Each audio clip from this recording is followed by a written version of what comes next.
Hello, and welcome to another episode of Hidden Archives. Today I will be talking about two giants of American industry, Thomas Edison and George Westinghouse. This is a tale of innovation, rivalry, and the fierce competition that became known as the War of the Currents. Thomas Alva Edison and George Westinghouse were two of the most influential entrepreneurs of the late 19th and early 20th centuries. Edison, often dubbed the Wizard of Menlo Park, was a prolific inventor with over 1,000 patents to his name. He was a tireless inventor. His early work on the phonograph, the motion picture camera, and the electric light bulb cemented his place in history. But Edison was not just an inventor, he was also a shrewd entrepreneur. He founded General Electric, which became one of the largest and most influential companies in the world. Edison's approach to business was methodical and relentless. He understood the power of patents and used them strategically to build his empire. His electric light bulb was more than just a technological marvel. It was a cornerstone of his vision for an electrified future. George Westinghouse, in contrast, was an engineer and inventor with a keen sense for business opportunities. He invented the railway air brake, a critical advancement that made rail travel safer and more efficient. But his most significant contribution came with his work on alternating current or AC electrical systems.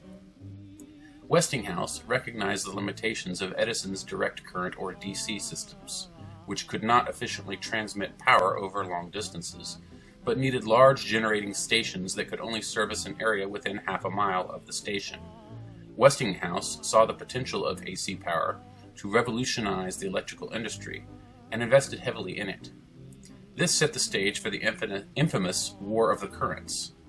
Edison championed direct current, arguing that it was safer and more reliable. Westinghouse, along with his key partner Nikola Tesla, pushed for alternating current which could transmit electricity over greater distances at a lower cost. Nikola Tesla, a brilliant inventor in his own right, had initially worked for Edison, but eventually joined forces with Westinghouse. Tesla's patents and innovations in AC technology were pivotal in the development of a viable AC power system. The competition between Edison and Westinghouse took a dark turn when Edison began a smear campaign against AC power. He wanted to convince the public that AC was dangerous, and he went to extreme lengths to do so. In 1890, Edison demonstrated the dangers of AC power by using it to execute William Kemmler, a convicted murderer. This was the first use of the electric chair, a device powered by Westinghouse dynamos. Edison hoped this would cement public fear of AC electricity. Despite these efforts, the public and industry began to see the advantages of AC power. Westinghouse's AC systems proved to be more efficient for powering entire cities and large industrial plants. The success of the 1893 World's Columbian Exposition in Chicago, powered entirely by Westinghouse's AC system, marked a turning point in the war.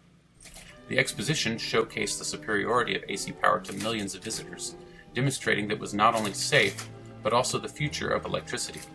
Westinghouse's victory in the War of the Currents was cemented when he won the contract to build the Niagara Falls Power Plant, one of the first large-scale AC power plants in the world. The triumph of alternating current marked a new era in electrical engineering and urban development.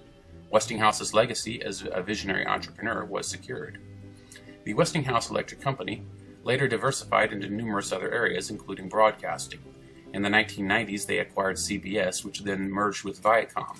The company exists now under the name Paramount Global. Thomas Edison and George Westinghouse were more than just rivals. They were pioneers whose contributions laid the foundations for the modern electrical world. Their competition drove innovation and transformed society in ways they could have only imagined. Today, we live in a world illuminated by their brilliance. The legacy of Edison and Westinghouse continues to shine brightly in every light bulb, every electrical device, and every corner of our electrified world. Thank you for joining me on this journey through the history of two of America's greatest inventors.